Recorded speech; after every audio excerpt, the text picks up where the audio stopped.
உணர்வு கொள்ள மாட்டேன், கோபத்திலையும் சொல்லுவான், அதுக்கு ஈரான்னு சொல்லுவோம். ஒரு நாள் கோபத்துல சொல்லலைங்க, உடல் நலத்தை கவனிச்சு சொன்னான். மனைவி குழந்தைக்கு பால் கொடுத்துட்டு இருக்கிறாங்க. இப்ப அவன் சொன்னான், உன்னோட நான் இனிமே சேர மாட்டேன் அப்படின்ட்டான். நீ பால் கொடுத்துட்டு இருக்கிற வரைக்கும் நான் உடல் கொள்ள மாட்டேன், எல்லாமே சத்தியமா அப்படின்ட்டான். இப்ப இந்த ஈலாவுடைய சட்டம் வருமா அப்படின்னு கேள்வி. சரி, இப்ப 4 மாதம் ஆகி போச்சு, இவன் சலாம் கொடுக்கல. இப்ப என்ன செய்யறது? சலாம் கொடுக்காவிட்டா என்ன சட்டம் அப்படிங்கறத சொல்லணும். சரி, தலாக்கு கொடுத்தான்னு வச்சுக்கிறோங்க. தலாக்கு 2 வகை இருக்குது. ரஜஅய்யத்தான தலாக்குன்னு இருக்கு. அதாவது இத்தாவோட காலம் முடிவதற்கு முன்னால கொடுத்த தலாக்கு வாபஸ் வாங்கலாம். இவன் இந்த ஈலா பண்ணனவன் தலா கொடுக்கறான்ல 4 மாசத்துக்கு பிறகு, அந்த தலாக்கு ரஜஅய்யத்தான தலாக்கா அல்ல வாபஸ் வாங்க முடியாத பாயினான தலாக்கா? ஏன்னா இந்த வசனத்துக்கு விளக்கம். ஒரு வசனத்தை இமாம்கள் உதவி இல்லாம விளங்கணும்னு சொல்லி இருக்கிறீங்க. வசனத்தை ஓதி இருக்கிறேன், சட்டத்தையும் கேட்டுக்கிறேன், தெளிவா இருக்குன்னு நீங்க சொல்லிருங்க. நீங்க சொல்லிட்டீங்க தெளிவாக இருக்கிறது. நீங்க தெளிவாக விளங்குன்னு சொன்ன குர்ஆன்ல தான் இந்த சட்டத்தை கேட்கிறேன், நீங்க சொல்லி காட்டுங்க. அதே போல பாருங்க, அல்லாஹு தஆலா குர்ஆன்ல சொல்றான், அல் ஹஜ்ஜு அஷ்ஹுரும் மஅலூமாத்துங்கறான். ஹஜ்ஜுடைய மாதங்கள் எல்லோரும் அறிந்த சில குறிப்பிட்ட மாதங்கள் அப்படின்னு சொல்லி காட்டுறான். இந்த குறிப்பிட்ட அறிந்த மாதங்கள் இருக்குது. எந்த மாதங்கள் அப்படிங்கிறது இந்த குர்ஆனில இல்ல. இப்ப குர்ஆன்ல இல்லைன்னு சொன்னாக்கா ஹதீஸ்ல இருக்கணும். அப்ப நபி நாம் ஸல்லல்லாஹு அலைஹி வஸல்லம் தெளிவாக சொல்லி இருக்கணும். இப்ப நீங்க இந்த குறிப்பிட்ட ஹஜ்ஜுடைய மாதங்கள் எது அப்படிங்கறத எதுல இருந்து கண்டுபிடிச்சீங்க? என்ன மாதங்கள் சொல்லுங்க. அந்த என்ன மாதங்கள்ங்கிறத குர்ஆன்ல இருக்குது அப்படின்னு சொல்லுங்க. ஆனா குர்ஆன் இல்ல, அல்ல ஹதீஸ்ல இருந்தா ஹதீஸ்ல இருக்குன்னு சொல்லுங்க. இந்த ஹதீஸ்ல இருக்குது, ஸல்லல்லாஹு இப்படி சொல்லி இருக்கிறாங்க, அதனாலதான் நாங்க என்னென்ன மாதங்கள் சொல்றோம் அப்படிங்க சொல்லுங்க. அந்த கடமை இருக்குது. உங்க இமாம்கள் என்ன சொல்றான்னு கேட்க கூடாது. எங்க இமாமத்து பேச்ச கிடையாது, நீங்க என்ன சொல்லுங்கிறதுதான். அதே போல அல்லாஹு தஆலா லா உக்ஸிமு பிஹாதல் பலத் அப்படின்னு சொல்றான். இந்த ஊரின் மீது சத்தியம் செய்கிறேன் அப்படி எல்லாம் அர்த்தம் செய்யறாங்க. ஆனா லாங்கிற வார்த்தை இருக்குது, அது இல்லைங்கிற அர்த்தம் தரும். இப்ப நீங்க லா உக்ஸிமுக்கு என்ன அர்த்தம் வைக்கிறீங்க? சத்தியம் செய்ய மாட்டேன்னு அர்த்தம் வைக்கிறீங்களா, சத்தியம் செய்கிறேன்னு அர்த்தம் வைக்கிறீங்களா?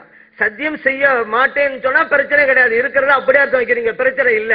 ஆனா சத்தியம் செய்கிறேன்னு சொன்னா இந்த லாவுக்கு இல்லைன்ற அர்த்தம் இருக்குது, அதுக்கு அந்த மீனிங் ஏன் வைக்கல? அதுக்கு நீங்க விளக்கம் தரணும். குர்ஆனே அது.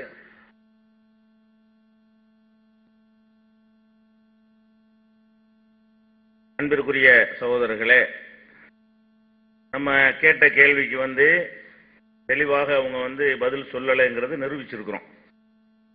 அதாவது குர்ஆனுக்கு விளக்கமாக அவங்க சொன்ன கருத்துக்கள் எல்லாம் குழப்பமாகத்தான் இருக்கிறது என்பது சந்தேகமற நிரூபிக்கப்பட்டுருச்சு. அவங்க இப்ப என்ன வாதம் புதுசா எடுத்து வச்சிருக்கிறாங்கன்னு கேட்டா, ஃபஸ்அலு அஹ்ல ஸிக்ரி இன் குன்தும் லா தஅலமூன், நீங்கள் தெரியாவிட்டால் தெரிந்தவர்கள்ட்ட கேளுங்க அப்படிங்கிற அந்த வசனம் சஹாபாக்கள்ல இமாம்கள் இருந்தாங்க, சஹாபாக்கள்ல கொஞ்சம் குறைந்த தரத்தில் உள்ளவங்க பெரிய தரத்தில் உள்ள இமாம்கள்ட்ட கேளுங்கன்னு அர்த்தம் அப்படிங்கிறாங்க. அந்த அர்த்தம் நீங்க வைத்தீங்க என்று சொன்னா, நபிகள் நாயகம் ஸல்லல்லாஹு அலைஹி வஸல்லம் வாழுகிற காலத்திலேயே இதை கடைபிடிக்கணும். இது எப்ப எல்லாம் சொல்றான்? ரசூலுல்லாஹ் வாழும்போது தான் முதல்ல இதை அமுல்படுத்தணும். ரசூல் ஸல்லல்லாஹு அலைஹி வஸல்லம் வாழும்போது சஹாபாக்களுக்கு தெரியல என்று சொன்னா ஏன் வேற ஆட்டு போய் கேட்கறாங்க? ரசூலுல்லாஹ் கேட்கணும். அப்ப சஹாபாக்கள்லே வேற சஹாபாக்கிட்ட கேட்டாங்கன்னா அது ரசூலுல்லாஹ்க்கு பிந்தி, ரசூல் ஸல்லல்லாஹு அலைஹி வஸல்லம் வஃபாத்துக்கு பிந்தி தான் ஒரு சஹாபிக்கு தெரியலன்னா இன்னொரு சஹாபிட்ட கேட்டிருக்கிறாங்க. ரசூல் ஸல்லல்லாஹு அலைஹி வஸல்லம் வாழும்போது இந்த ஆயத்துக்கு உயிர் இருக்கணும்ல. அப்ப இந்த ஆயத்துடைய அர்த்தம் என்னன்னு நீங்க விளங்கிக்கிறது தப்பா விளங்கிட்டு இருக்கிறீங்க. அதை விளங்கிட்டீங்கன்னு சொன்னா இந்த காலத்துக்கு பொருந்துமாங்கிறது தன்னால தெளிவாயிரும். அதை நம்ம அதுக்கு பதிலாக சொல்லிக் கொள்றோம். அடுத்ததாக இதுவரைக்கும் 5 விஷயங்களை சொல்லியிருக்கிறாங்க, அவங்க சைடில் வச்சிருக்கிறாங்க. ஒன்னு தாய்க்கு 3ல் 1 அல்லாஹ் சொல்றான், 1 கலாலா, 1 ஈலாங்கிற சட்டம், 1 அல் ஹஜ் அஷ்ஹுரும் மஅலூமாத், ஹஜ் சில மாதங்கள், அது 1 லா உக்ஸிம் பிஹாதல் பலதுன்னு ஒரு 5 சொல்லியிருக்கிறாங்க. இந்த 5ல 1 தான் வாதமா சொல்லியிருக்கிறாங்க. மற்ற நாள் என்ன செய்யல, கேள்வியா தான் கேட்டிருக்கிறாங்க. அப்ப 1 என்ன வாதம் வச்சிருக்கிறாங்க? அதாவது தாய்க்கு 3ல் 1ன்னா 3ல் 1 அர்த்தம் கிடையாது, மிச்சமா இருப்பதில் 3ல் 1 அர்த்தம் செய்யணும். இது இமாம்கள் விளக்கம் அப்படிங்கிறாங்க. இந்த இமாம்களுடைய இந்த விளக்கம் தான் குர்ஆனோட யுத்தம் செய்கிற, ஃபைட் பண்ணுது. ஏன் 3ல் 1 என்பதும் எஞ்சியதில் 3ல் 1 என்பதும் நேர் முரணானது. ஒரு 100 ரூபாய் இருக்குன்னு வைங்களேன், 3ல் 1 எடுத்துக்க அப்படின்னு சொல்றோம். அவர் 33 ரூபாய் சில்லறை எடுத்துக்கிடுவார். 3ல் 1 அதான். ஒரே நேரத்தில் 50 ரூபாய் அவருக்கு கொடுத்துட்டு மிச்சத்தில் 3ல் 1 எடுங்கிறோம். அப்போ அவர் 17 ரூபா தான் எடுக்க முடியும். 50லான 3ல் 1 எடுக்க போறோம். அப்போ 3ல் 1 சொன்னா 33 வரும். மிச்சத்தில் 3ல் 1 சொன்னீங்கன்னு சொன்னா அது 33 வராது, 16 தான் வரும். அப்ப அல்லாஹ் 3ல 1 கொடுக்க சொல்லி இருக்கும் போது இமாம்கள் விளக்கி இருக்கிறாங்களா 16 கூட விளக்கிட்டாங்களாம். இதான் விளக்கமா? இது விளக்கமா குர்ஆனுக்கு எதிராக யுத்தமா? முதல்ல நாங்க என்ன செய்யறோம், உங்கள்ட்ட தெரிஞ்சுக்கிட்டு அதை நாங்க சொல்லுவோங்கிறாரு. தெரிஞ்சுக்கிட்டு மறுக்குவோம், அதுதான் உங்கள்ட்ட கேட்டோம். என்ன செய்யறாங்க, இமாம்கள் சொல்ல நம்மகிட்ட தெரிஞ்சுக்கிற பாக்குறாங்க. தெரிஞ்சுக்கிடுவோம், தெரிஞ்சுக்கிட்டு அது என்ன செய்வோம், கேட்போம். இதான் விளக்கமா? 3ல 1 என்பதற்கு எவனாச்சும் ஒருத்தன் 3ல 1 மிச்சத்துல 3 1 வழங்குவானா? ஒரு கணக்கு 3ல 1 கொடுன்னு சொன்னா 3ல 1 அர்த்தம். 3ல 1 என்ன அர்த்தம் தெரியுமா? 3ல 1 இல்ல. அதுக்கு அர்த்தம் விளக்கம் கொடுக்குறாங்க. இமாம்கள் என்ன விளக்கம் கொடுத்திருக்காங்க? 3ல 1 அல்லாஹ் சொல்றான், அதுக்கு அர்த்தம் என்ன தெரியுமா? 3ல 1 இல்ல. இதான் விளக்கம்.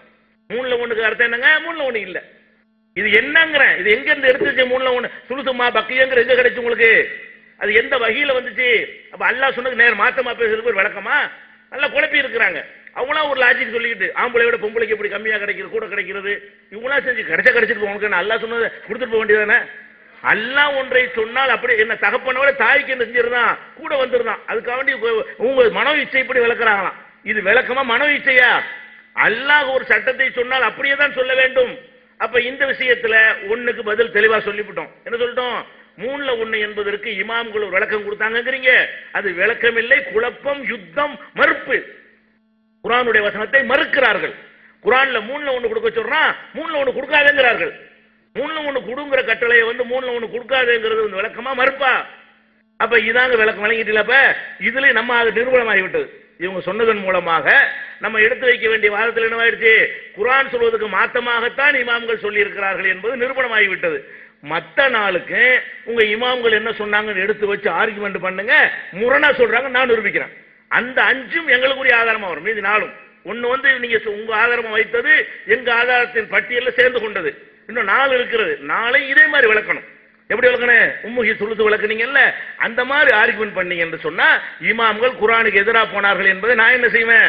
இமாம்கள் விளக்கங்கிற அதை நிரூபிப்பேன். அது எங்களுடைய பட்டியலில் தன்னால வந்துடும். சரியா? அதனால அந்த 4ஐயும் வாதமா நீங்க வைக்கணும். அதுக்கு என்ன, இதுக்கு என்னன்னு கொஸ்டினா வைக்க கூடாது. இமாம் இப்படி சொன்னாரு, கண்டிப்பா உங்க இமாம் சொல்ல நாங்க வழிமொழிய மாட்டோம். உங்கள்ட்ட அறிந்து கொண்டு அதையும் திருப்பி சொல்ல மாட்டோம். கண்டிப்பா இந்த 4லையுமே இமாம்கள் சொன்னது குர்ஆனுக்கு மாத்தமா இருக்குன்னு நிரூபிப்போம். பயப்படாதீங்க, உங்கள்ட்ட காப்பி அடிச்சிருவோம், தெளிவா நீங்க சொல்லலாம். அடுத்ததாக அது முடிஞ்சிருச்சு, மொத்தத்துக்கு முடிஞ்சிருச்சா? இப்ப நம்ம சிலது சொல்ல வேண்டி இருக்கிறது. கசாலி இமாம்கிட்ட நிப்பாட்டணும். அவர் என்ன சொல்றாரு? நாம் ஒரு பொருளை படைக்க நாடினால் அதை ஆகு என்று சொல்லுவோம், அது ஆகிவிடும். பேசாம சொன்னோன்னு எல்லாத்துக்கும் விளங்குதுல, பாருங்க விளங்காம ஆக்குறாரு பாருங்க. அவர் என்ன சொல்றாருன்னு கேட்டா, இது சாத்தியமே அற்றது. கசாலி சொல்றாரு, இது சாத்தியமே, வெளிப்படையா பார்த்தால் இது சாத்தியமே இல்லை. ஏன் சாத்தியம் இல்ல?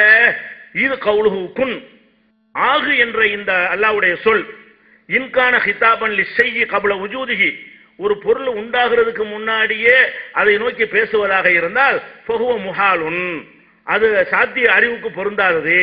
இதில் மஅலூமு லா யஃபஹமுல் ஹிதாப், இதில் மஅதூமு லா யஃபஹமுல் ஹிதாப், இல்லாத ஒன்று உரையாடலை வழங்கிக் கொள்ளாது. என்ன சொல்றாரு விளங்குதா? ஒரு பொருளை பார்த்து ஆகு என்று சொன்னால் ஆகிவிடும் அல்லாஹ் சொல்றான்ல, இல்லாத ஒன்றை பார்த்து ஆகுன்னு எப்படி சொல்றது கேட்கிறார். அல்லாஹ் என்ன கேட்கிறாரு?